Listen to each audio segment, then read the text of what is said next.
রহমান রহিম নরপেয়া বাদাত sporting club কর্তৃক আয়োজিত 1 মাস ব্যাপী মসজিদ ক্লিন আমাদের প্রথম পর্ব শেষ। সেটা হলো দ্বিতীয় পর্ব নরপেয়া মধ্যমপাড়া মসজিদ। ইনশাল্লাহ আমরা কিছুক্ষণ পরে আমাদের এটা কাজ শুরু করবো।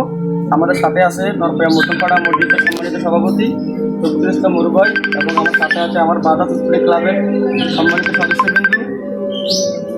দয়া করে আমাদের মাঝে কিছু কথা বলবেন রফিকুল ইসলাম মুরুভাই, নরপেয়া ওয়ার্ডের একজন জনপ্রতিনিধি এবং অর্থ মসজিদের সম্মানিত সভাপতি। বিসমিল্লাহির রহমানির রহিম। নরপেয়া বাদাত স্পোর্টিং ক্লাবের উদ্যোগে যে আজকে যে তারা মসজিদ পরিষ্কার করার জন্য এক মাস যে উদ্যোগ নিয়েছে, আসলে এটা অত্যন্ত আসলে আনন্দজনক এবং খুশির কাজ যে এত সুন্দর একটা উদ্যোগ তারা নিয়েছে।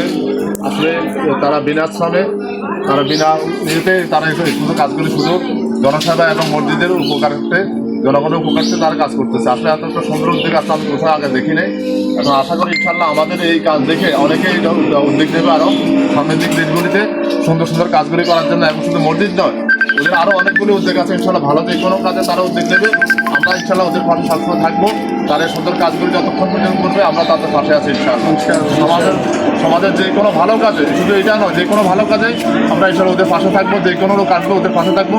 এবং আমাদের নরপেয়ার যখন যুব সমাজ সবসময় ওদের আসলে ভালো একটা উদ্যোগ আছে, আমরা দেখতেছি ইনশাল্লাহ সামনের দিনগুলোতে ইনশাল্লাহ আশা করবো আমরা প্রত্যেক ভালো কাজে ওদের সহযোগ করবো ইনশাল্লাহ। আসসালামু আলাইকুম।